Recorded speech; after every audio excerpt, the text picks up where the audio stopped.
Nandito kami sa SM, tapos na kami mag-grocery. Magbabayad na lang ng bills, may pinapabayad si Papa.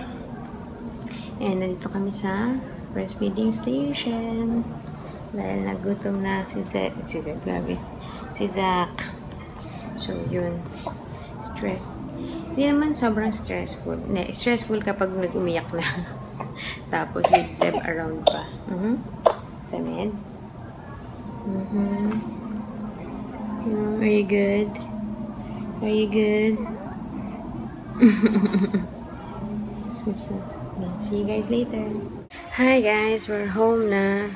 Parang yung opening ko, opening clip ko, nagpapadede ako. Ngayon, eto na naman. Padede girl. Anyways, nandito ako. Dumating kami mga 12:30. Kumain na kami doon ni Sel kasi nung nag-text si Mama, kasi diba dadaanan kami para sunduin lang kami. Tapos nag-text si Mama na kumain na daw kami dyan kasi wala siyang uwing lulutuing ulam. So, kumain na kami sa Greenwich ni Sel. Tapos, eksakto naman pagtapos namin kumain, dumating sila Mama. So, yun. And it's a rainy day. Achoo! Bless you. Achoo! Bantad ba ni Mami? Ano to? Natok ako. Ayun, ang ulan kanina nung pauwi kami. Ngayon nag-stop na pero madilim pa din. And then si Zach, napaliguan ko na para all fresh. Para mas masarap ang tulog. Ako naman gusto ko na rin maligo. Natok ako. Si Zeb, tulog kanina habang kumakain kami. Hindi siya nakakain doon. Kaya ngayon pinapakain ni Sel. Grabe, bumabagsak yung mata ko. Ay, alam nyo ba, meron akong friend, ko siya, high school. Naging classmate ko siya, basta ka-schoolmate ko. Tapos, last time, years ago na ba yun? Hindi naman siguro, mga a year ago, naka-chat ko pa siya. Before kay Zeb. Kasi dati, yung mommy vlog ko, diba, active ako dati doon, nung we were trying to conceive pa lang. So, ako doon sa vlog ko ng mga, every time meron ako mga check-up or what. So, she reached out to me noon, time na yun. Sabi niya sila rin daw, trying to conceive. Medyo nahirapan siya magbuntis. And then, hindi recently, nalaman ko, nung buntis ako kay Zeb, nakita ko din na buntis siya, pero matagal niya bago in-announce eh. I think inintay niya yung 3 months, yung 3 months. Tapos, ang due date niya was supposedly September 18. Ako, ang due date ko, EDD, September 20. So, ito lang, siguro mga last week of August yata, yun, nung naka-chat ko siya, na nagtatanong siya sa akin kung saan ako mga anak, ganyan. Tapos yun, nakachat ko siya, and then yun, excited na kasi 5 years silang nag-try. And then, yesterday, naalala ko lang siya bigla. Sabi ko, nanganak na kaya siya? So, tinignan ko yung Facebook page niya. Walang update, walang kahit anong update, kahit yung asawa niya, stalker mode. Kahit yung asawa niya, tinignan ko din. Walang update kung ano man, October 3 na, diba? So, sabi ko, ano kaya nangyari? September 18 yung EDD niya. That means that's yun na yung 40th week. And then, today, kanina, pagbukas ng Facebook ko, yun ang unang-una kong nakita. Yung post niya na I gave birth to an angel. Sabi ko, shucks, bakit kaya? Meron lang siyang short story doon na January 7 nila nalaman na she's pregnant. Tapos, nung September 21 daw, nag-rush na sila sa hospital thinking na parang eto na, mamimit na namin yung baby na, mahawakan na namin siya. Pero, ayun daw, sabi niya, she's meant to be an angel. Hindi niya diniscuss kung ano yung nangyari with the baby. Although, gusto kong tanungin. Chismosa lang. Grabe. Alam mo, hindi ko na kasi ma-expect na even after 40 weeks, possible pa rin talaga na mawala yung baby. Alam ko, oo, possible yun. Pero yung somebody that I know na mangyayari sa kanya yun, kasi may mga nababasa akong mga ganun-ganun story, diba? Pero yung until na may mangyari sa kakilala mo, parang doon ka lang maniniwala na posible talaga siya. Nakatakot. Bakit, paano nangyari yun? Kaya ako nung mga bandang 36 weeks, 37 weeks, talagang conscious ako sa movements ni Zach. Although hindi ako nag-kick count, kasi parang na mag-kick count ka.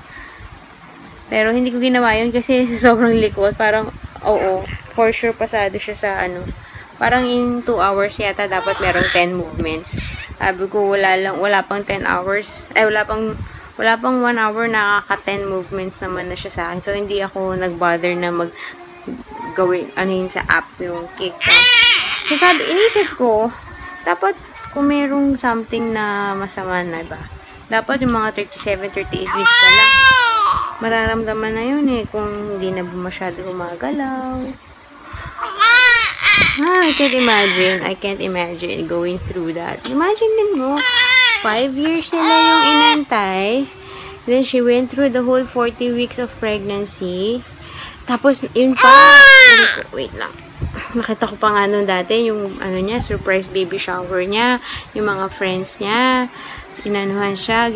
Tapos, yung nursery room. Grabe, kasi bagong lipat din sila ng bahay. So, meron talagang dedicated na room. Ang ganda-ganda. Parang all set na talaga siya. Namili na, and it was a girl. So, paano mabuntis siya ulit as a boy? Nangyari. Lalaki mata mo. Yun lang, parang so heartbreaking, diba? Na all set ka na, ready to go.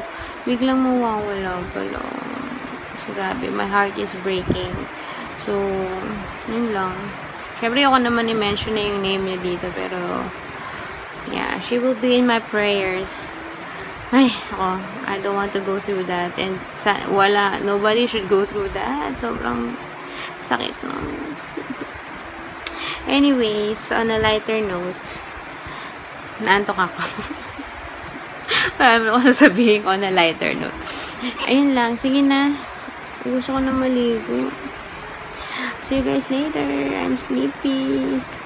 Good afternoon. Oopsie. Uy, naku naman talaga. Talaga naman. Careful na. Usos. Magagalit naman ng baby. Hi. Say hi. Oh. Kakagising lang ni Zeb. Ako din, almost. Oh, why? It's 5:05. Nagising ako, mga 4:30. Si Zeb ngayon lang. Si Zach, sabay kami ni Zach kasi pinadede ko si Zach. Zach, look here, Zach. Smile. Wait, let's face the camera, Zach. Okay, 1, 2, 3. 1, 2, 3, smile. Okay nga. Oh, shush. Ha! Okay, go. Smile. Look here, Zeb. Aray ko po. Isko po. Good luck ako anong oras matutulog to later. Oh, sus. Kiss, baby. Ang daming kiss naman yan. Smile. Kiss ko daw. Okay, kiss. Yay! Smile ka. 1, 2, 3.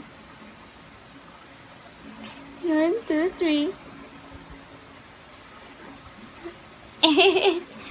Hi!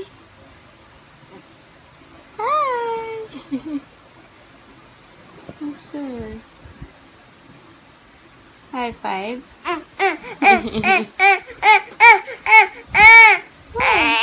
Okay, see you guys later. Hey guys! You say hi?